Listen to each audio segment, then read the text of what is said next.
Imagine being that far out, making that error, and still having the 7-second lead. Yeah, it literally Where didn't your matter. driver's Jake.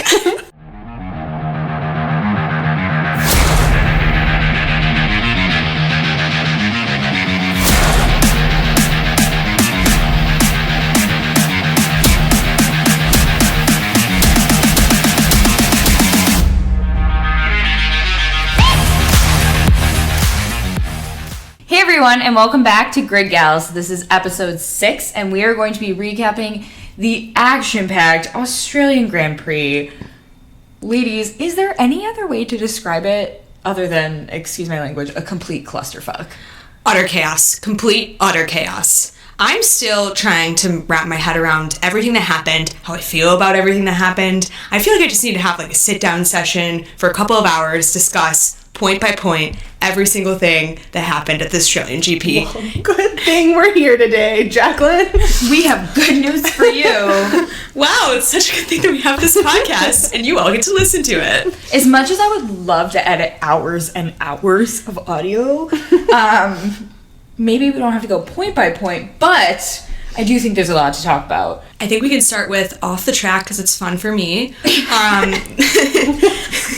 Yeah, before we get into the carnage, let's talk about the fun parts. All right. The king of the Australian GP, Danny Rick, back, better than ever, thriving. I enjoyed watching all of the clips throughout the weekend from coming out of Red Bull. They did a couple collabs with famous influencers in the F1 scene. And I don't know, that man, the camera loves him. When there was tension during the Australian GP, the cameraman just found Danny Rick and he flashed a good old smile. It's like a get out of jail free card, I feel like, for the cameraman. It really was, because the whole bar would explode. So Jack and I went to an F1 bar to watch the race, and anytime they panned over to Danny Rick, and he literally just like give a thumbs up, and the whole bar would just explode in applause. That's all it took. Honestly, I love that. And also, I just love the spectacle of building up to the weekend. Just like the complete shenanigans, right? Like they literally had Max in a fake mullet. Like that is, I mean, I'm not even the world's biggest Max fan, obviously,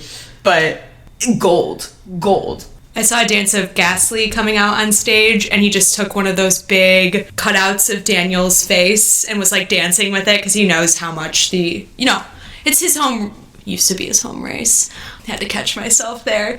But, the crowd just goes wild for Danny Rick, so that was pretty funny, and I know they're kind of close. That, actually, did you see anything for Piastri? Because I saw almost nothing. Compared to Danny Rick, I hardly saw any plugs for Piastri. From the media and like the events building up, yes, but during the race, I swear to God, any time they mentioned Piastri, it was in our hometown favorite here in Australia. Like Piastri, like they constantly, anytime they said Piastri's name, and did the crowd just like boo? Like no, this is like the commentators. Like I'm listening on the broadcast, so Yeah. I don't know what the actual crowd could hear. But anytime his name came up, they're like our hometown favorite. It felt purposeful to like cement Piastri as the Australian on the grid since Daniel wasn't technically on the grid. I wouldn't know that though from the media. I totally forgot he was Australian until at the end of the race, because it was the first race that Piastri got points in F1, and they were talking about, oh, this is so great at his home race, and I was like, oh yeah, he is Australian.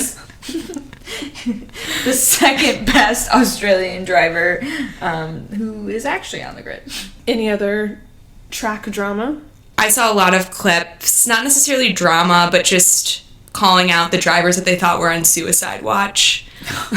I saw that ranking. Yeah. Lando, I think this weekend alleviated that probably a little bit. Every time they talked to him pre-race, that man looked like no soul. No, like, joy left in him. Just utterly defeated. Even nothing behind those eyes. Yeah. Qualifying, I don't know if you heard when they were like, you've P13, and he's like, yeah, I know. And that was it. It was like so devastating.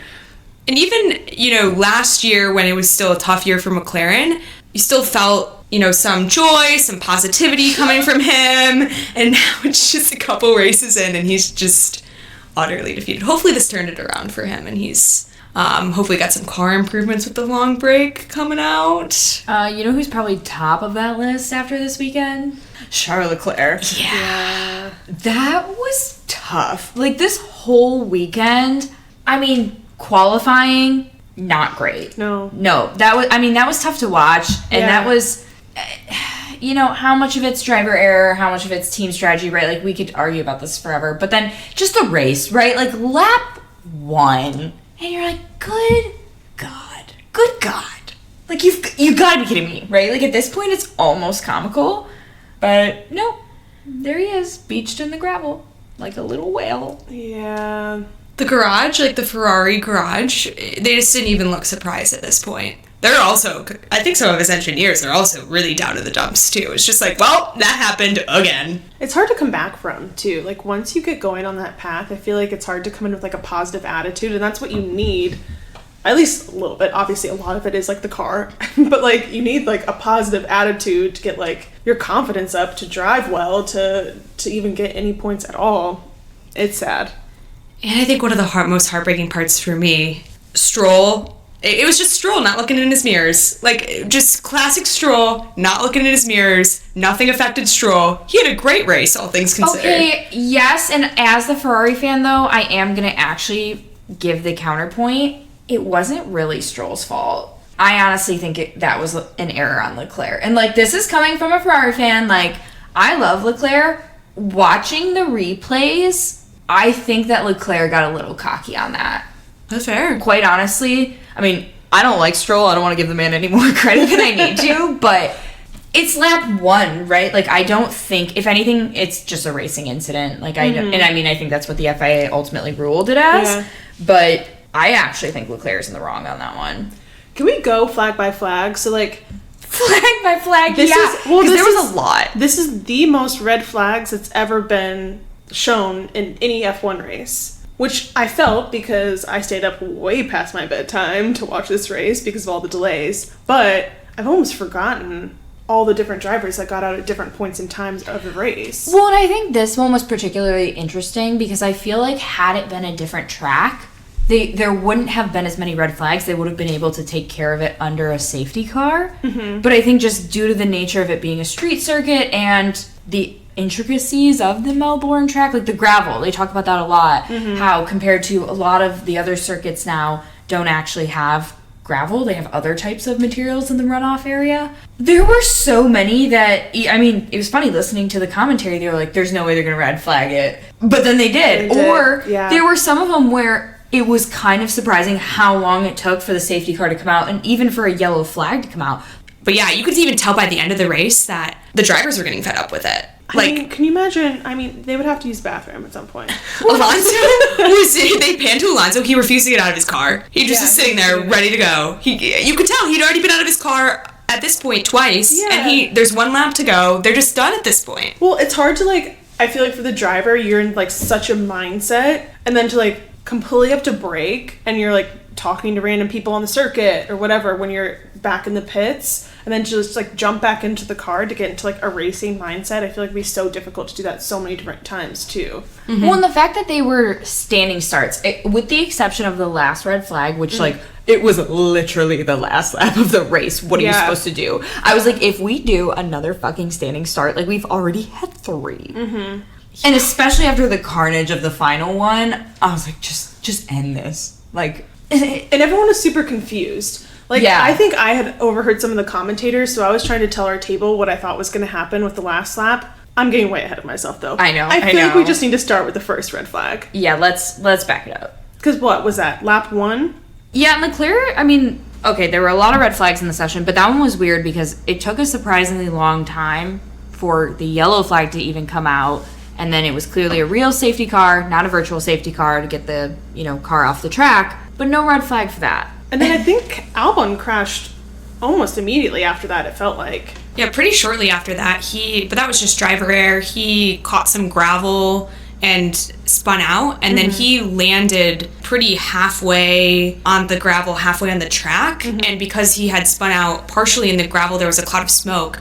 And so the 2 drivers behind him almost ran straight into him. I think it was Hulkenberg, and that would have been devastating because at that point he was stationary. So thankfully did not have any, it was just his car that was affected, but that did cause them to red flag the session, which stunk for Russell because he had just gone and pitted for tires, I think on the yellow flag of that, before they had switched it officially to a red flag. I think he pitted under Leclerc's safety car. Ah, yes, that makes sense. Okay. And that was the big thing, is they were talking about the strategy because Sainz also pitted under Leclerc's safety car. Yeah, how would you even know? Right? Like, and they both fall down the order, Yep. which is a strategy call that you're making in the moment, right? Right. And then how would you know that, 2 minutes later, they're going to red flag the race? Right. And that really messed up the race for Russell because he had an amazing start. Right off the bat, he was able to get in front of Max. And, his qualifying session was great, qualifying second.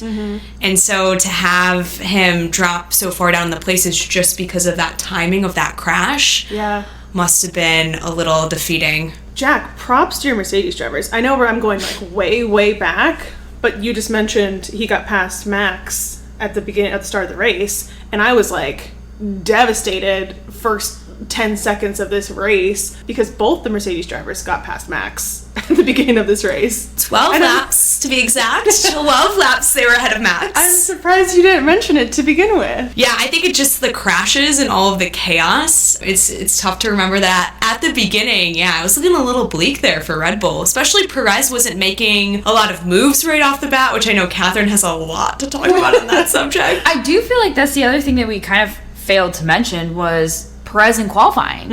He ended up starting P20 because in Q1 he beached his car. Yeah. And he definitely blamed the car for that because I think they were doing some fixes on it during practice. So he's like, it's the same issue I was having before. But there was a couple people, Helmut Marko, saying that... Also Catherine Patton. saying that it was driver error. It's hard to say. I feel like the driver's going to tend to blame the car over themselves, right? But watching it in qualifying, even, that was one where it felt like he kind of just lost the car, and he didn't have super high impact when he hit, but same thing, he beached it and he just couldn't get out of the gravel. Yeah. It wasn't like he caused a ton of damage, where somebody like, Albon, high speed impact into the barriers, kind of a scary crash to watch. That's not what Perez had, where sometimes I feel like if you which also, sorry to just switch tracks mid-thought, Albon had such a good weekend up until then. His qualifying, he was doing phenomenal. There were points in qualifying where he was second only to Verstappen. And qualifying was actually really fun to watch because it was one of those where the tires were consistently getting better, the track was consistently getting better, and it was just fastest lap after fastest lap. But Albon was performing so well. So to see him get knocked out in, also red flag the race, I'm not even a huge Albon fan, but he's such a happy-go-lucky guy. It was a bummer. No love lost here for Albon. But, that was what? Our first red flag, right? Yeah. That's what we're saying? How are we only at our first red flag? Oh my God, I know. And then it took a while till our second red flag. That was towards the end of the race, about 10 laps to go, and it was Magnussen, another driver error. He hit one of the walls, and his tire popped off, actually in a pretty unsafe way. My understanding is they engineer the cars so that tires don't go flying like that. Yeah. But it went flying. Thank goodness it didn't crash. It almost hit someone too, which I didn't realize until I was watching the replays, because I could see when they red flagged it. At first, again, I was a little surprised because he kind of hobbled almost to the end of the pit lane. And I could just see the tire laying on track, and I was like, okay, it seems like you should be able to just run out and pick that up, right? Yellow flag it, sure. I didn't realize there was someone following, not so far behind him. And it wasn't a super close, narrowly avoided it. But if you were that driver, right, everything's happening so fast. It was definitely scary watching the replay. And again, same thing that we saw with Albon, it was damage to the barriers, which was why they red flagged that one.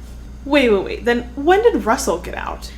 A little bit before that, and his tire, that's when his car caught on fire. Yeah. And let me say, the man was taking his sweet time getting out of that vehicle. If my car was on fire, I don't know if he just couldn't tell how on fire it was, or I was starting to panic a little bit. I'm like, is this man not going to get out of the car in time?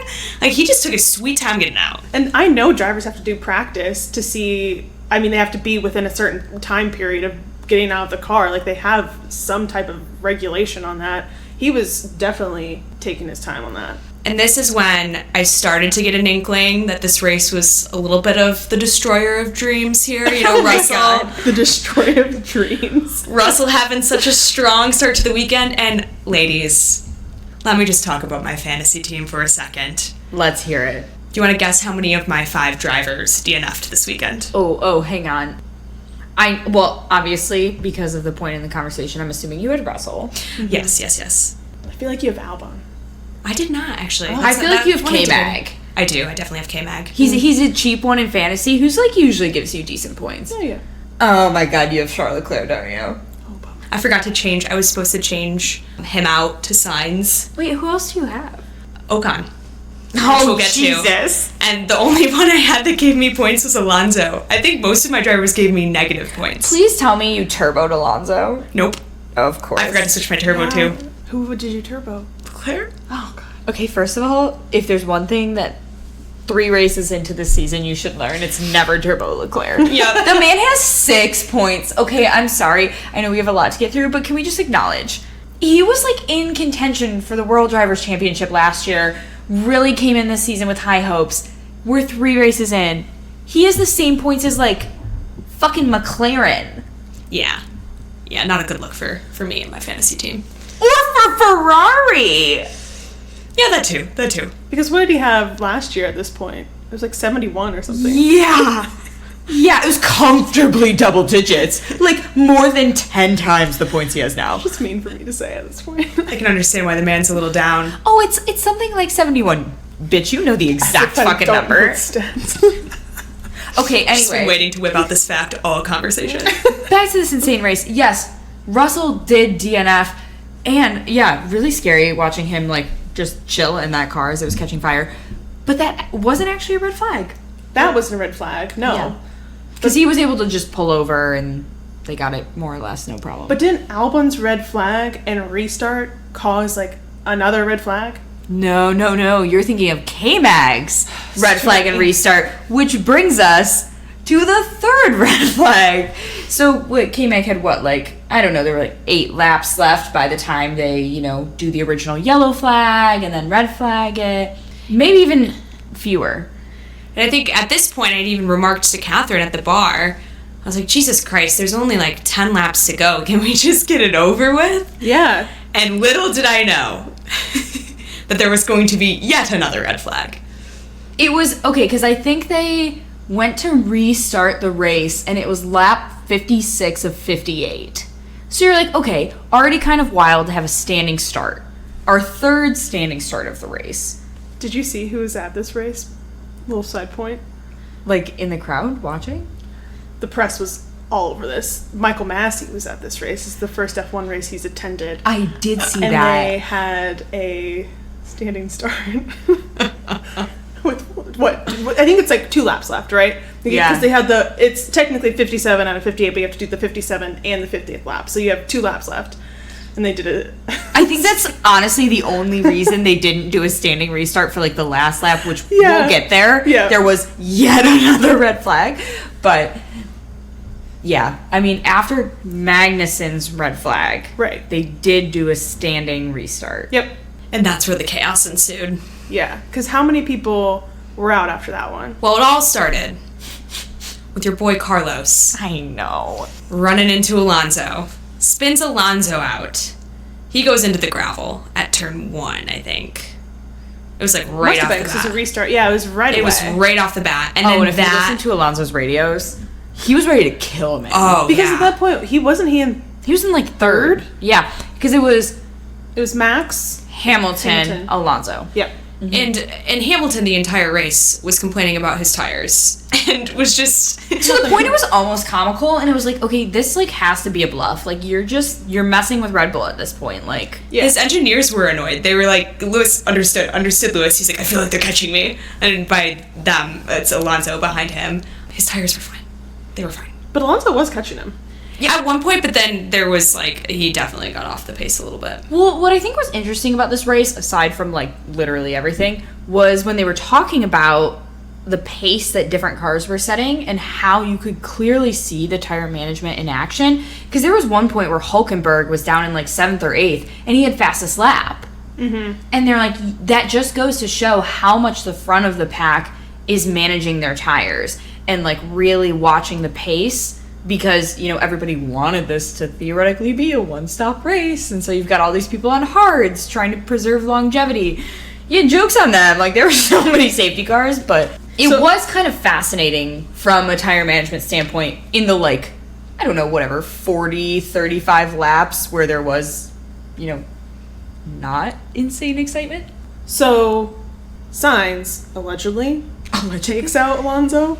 I know he's not going to say that he did, right? Well, the FIA did. Yeah, and his radio messages were sad. They're like, just tell them to wait until I can come talk to them, and we'll clarify it, we'll figure it out. Like, add this man to your watch list. Yeah. I mean, that was a little cruel in my book. I think that punishment. In a normal race, 5 seconds wouldn't have dropped you. Right. 8 places. That was a little severe to me.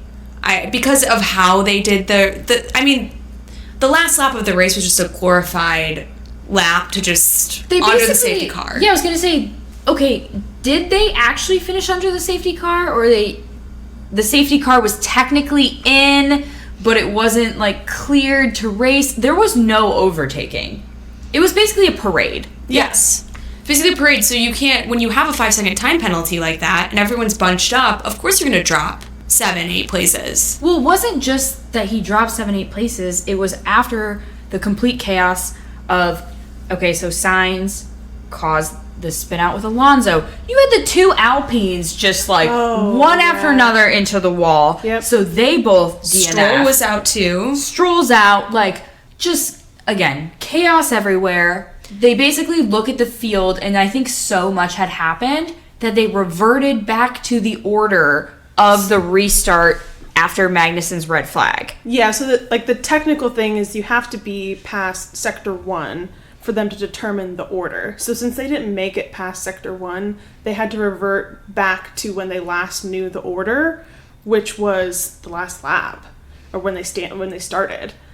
But then it was only the cars, this is what sucked, it was only the cars that could still operate and go around for this, like, parade of the last lap. Which, you know who else got really screwed in that and, like, was just kind of a bummer? Bottas. Yeah. Because Bottas actually, in all of this chaos, managed to keep his nose clean, gained a ton of places, to the point where he was, like, what, like, 5th or something?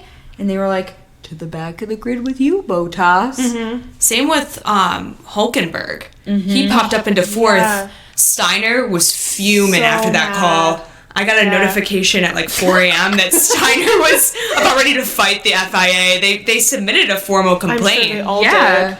I mean, I need to go back and listen to Steiner's radio because he probably was just beside himself when they restarted the order. It was pretty unfair, especially with how well we were seeing the Alpines do too. To have them completely out of the race and not just, like, in a perfect world, I think for me, I would have been like, okay, let's just have the race end at 57 laps.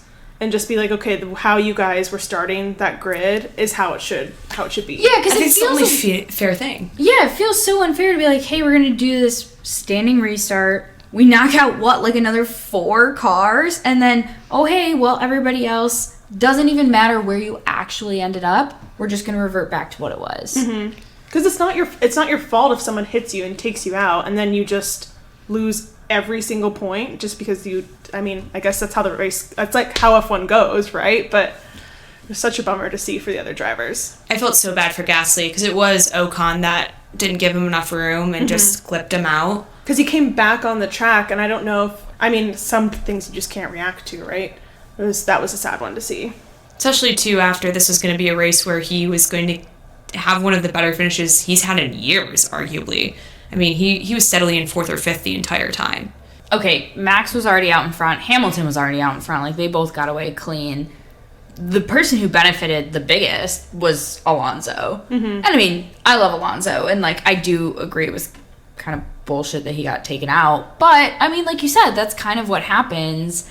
And so because his car was still operational, even though he got flung into the gravel from signs hitting him, he was able to rejoin, albeit at the back of the pack. But once they reshuffled the order, he was back in third and then took his little victory lap, basically, to end up on the podium.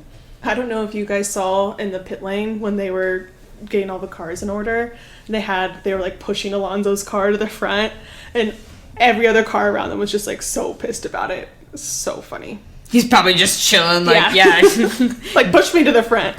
Stay mad. Because I didn't see this part, but there were more. DeVries and Sargent both got out too in that. Well, yeah, I think Sargent hit DeVries. Yeah.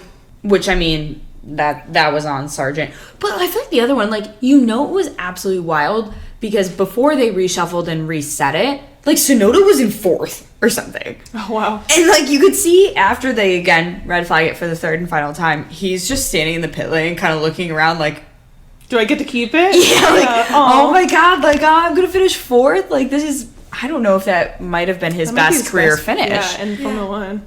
And he's just like, oh my God, like, not sure whether he can believe it or not. And, like, I mean, thank God he didn't. But oh, Yuki. The one thing I will say I'm a little upset about is that they painted Checo's drive as, like, a recovery drive that he ended in, like, 5th, from, like, 20th to 5th. Because for the longest time, like, it really wasn't that much of a recovery drive. I think all these crashes really worked in his favor. Because I remember we were talking at the bar, he was stuck behind Norris for probably 25 laps. It was insane. He did gain, I mean, I think he gained, like 12 places or something before all the chaos happened? He gained, I think he gained, maybe 8 or 10. Okay, watching him in the Red Bull car, like, it would have been an impressive recovery drive if he didn't have that car. Right. You know, anybody else gaining 10, 12 places starting from the back of the grid, wow, like, good for you, you rock. But Checo in the Red Bull, you're like, I kind of expected a little more. And it took him a long time. Yeah, it really did. And you're behind Norris? Like, I know they got points this weekend, but, I mean, they only got points because half of the grid was out. Yeah. Well, one battle that was really fun to watch was the Norris-Hulkenberg battle. And I think it was for, 7th or 8th or something. And there was a move where Hulkenberg was defending beautifully. And he even made a move that Norris, had him like, oh, like, you should need to call and investigate that. It was basically him kind of, quote-unquote, swerving. But it was so small that it was just enough to get Norris to back off without it actually counting as swerve. Yeah. It's like he really rode that fine line. And, I mean, it was a fun one to watch. Did you see that Perez got voted driver of the day? What? I did not. Yeah, that was another thing where I was just like, okay, just like you said it before, would have been impressive in any other car. I did not think that his drive warranted driver of the day. Well, that's kind of why I was like, everyone's giving him like all this praise for it. And I'm like, it's still like cool, you can make up all those places, but I'm like, it's not an authentic recovery drive to me, like, because you gain so much because of all these other drivers getting out. Well, and I know that this track in particular is known for being really hard to overtake on, but they added a new DRS section and they were saying it was almost like too much because drivers were getting so much DRS that you had people who were purposefully like not even trying to pass the car in front of them, but just getting close enough to use the DRS to defend against the person behind them with DRS. And like the DRS section was so long that they were like, it's almost like a little bit too much of an advantage. Where Melbourne previously had been a track where it's like, okay, it's really hard to overtake here. And they're like, this is the most overtakes in the history of this entire like Australian GP. Oh, really? Yeah, and so they were like, okay, like, we like the new DRS zone, but dial it back a little. And so I feel like, especially knowing that, yes, it's a hard track to overtake on. So, I mean, any street races, right? So to come up all that way, great. But then we saw so many overtakes. Granted, we didn't see one person do as many as he did, but you're in a Red Bull. It was out like 10, 12 seconds ahead of Lewis. Max's car was for like the majority of the race. I wasn't going to say it. Well, I said it for you, Keepers. Don't say I never did anything for you. Do we feel like we've covered this completely now? I do have one point that I want to make because I'm a McLaren hater. Whoa. How the turntables. Wrong left. More so just a Piastri hater. There was one point in the race where Piastri did tap Yuki. He had a little bit of a hit. I don't know that I saw that. Also, I thought you basically said you weren't a Yuki fan now, but I respect that you hate Piastri enough to become a Yuki fan again. Yeah, why you gotta... I mean... I think, like, ranking-wise, still Yuki above Piastri. Oh, yeah. Oh, for sure. Yeah, I would say I feel like a little bit above neutral for Yuki. Like, I don't hate him. I don't, like, love him anymore, but... It's like when you call somebody pretty decent. You know, you're like, yeah, I guess it's positive. It's like a little stronger than neutral. It doesn't feel great, but, like, okay. I feel like it got overshadowed in, obviously, the rest of the chaos, and there were people that were very affected by, you know, other crashes, but I was like, all right, Piastri. Because it was like Yuki, Piastri, Norris, Hülkenberg down in that pack for a while, and there were some close calls, too, with people trying to overtake, but I'm sad that he got his first points kind of like this. I mean, he wasn't on track to get them. He didn't really earn them. I love this bite from Jacqueline. Like, did he earn it? Like, you know what? I don't give a fuck if it's your home race. Justice for Yuki. She's like, there's another Australian on the track that's not Daniel Ricciardo. Fuck him. Who would have thought? I mean, you didn't see any Oscar chants going on over the weekend. I did like the one point that the commentators made, though, when I forget what it was that happened. Oh, it was when Max spun out. Granted, he was so far ahead of the pack that, like, it literally didn't matter. He went from, like, a 12-second lead to, like, a 7-second lead. Like, ooh, wow. Like, you can literally hit the grass, but you could see the grass on his tires. And the only reason they even knew what happened was because the crowd, like, screamed so loud. Because nobody was watching him. No one's paying attention, yeah. He was, like, so far ahead that they're like, oh my god. And then they finally zoom in and they're like, oh, he just hit the grass a little bit. Like, you can see it on his tires. He's fine. My brother was texting me because he was watching the race at a different bar, and he just sent me a clown emoji. He's like, imagine being that far out front and making that error. Imagine being that far out, making that error, and still having a 7-second lead. Yeah, it literally Where didn't are your matter. drivers, Jake? Is Touché. Jake still a McLaren fan? Last time I checked, he's still a Lando fan, yeah. I'm a Lando fan too, though, so. Okay, well, maybe we'll, like, give him a pass then, because it's a tough season. Yeah. For him. We might Is he going to be in sad boy season with Lando all season? Yeah, we might need to do a wellness check on him at some point. Hopefully this race gave him a little pep in his step. I feel like we've sufficiently covered this race, gals. A little bit of yo-yoing, but to be fair, that's kind of what it felt like watching it. Yes. I feel like I need to go back and watch certain parts now, because maybe it was just because we were up so late and it was way past my bedtime, but man. Jack and I left before the podium ceremonies. We were it was out. not happening. I knew it was going to be a wild race. I had to watch it on a delay. I wasn't with the gals this weekend, but everybody was like, oh, it's a 3-hour race. It's a 3-hour race. It's going to be crazy. And I start watching it in between, you know, working, whatever. And you don't have to keep pausing it. I've got meetings, fine. And then I'm like, we're on lap, like, you know, 50-something. And there's like an hour and 20 minutes left of the broadcast. And I'm like, there should be maybe 40, right? You know, the podium celebrations take a while, to be fair. But we keep creeping, like, the laps keep ticking down. And I'm like, there's too much time left. Something happens. I don't know what happens yet, but something happens. And then I see it all unfold. And then, I mean, just laps 56 through 58. I mean, I had to go back and even just rewatch parts of it because I'm like, what? Like, what's going on?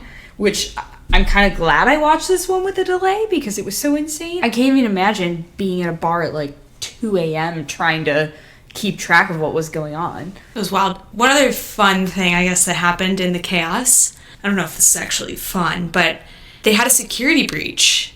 What? At the GP. And so they were still moving cars off the track, and fans got on the track.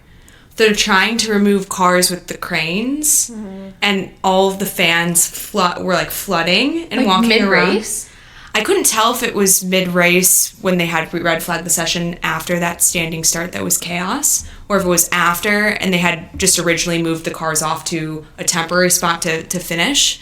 But that could have also led to why there was such a long delay. Yeah, people got on the track and were running around, and quite a significant amount of people, like a couple hundred. I don't know why I find that so amusing. It feels right for Australia. Yeah. I've never been, but... And I felt so bad for the crane lift drivers because they were trying to move 2 cars and there's just people all around them. Oh God, like they couldn't even move the cars, and you're just like trying to do your job.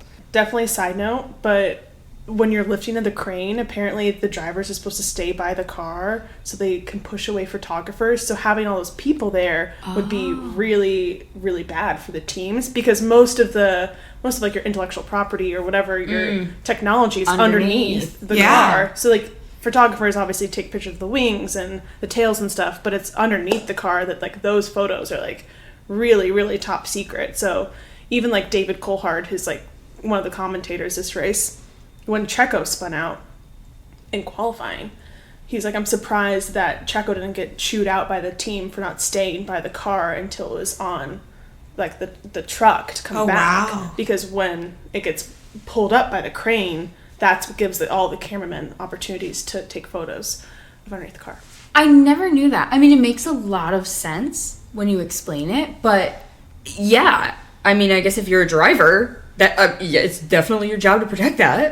Because who else is allowed to be next to the car when it crashes like that? It's only you as the driver. Damn, yeah. I think it was like the Williams and a different car, so I don't know how top secret that information is, but True. Still...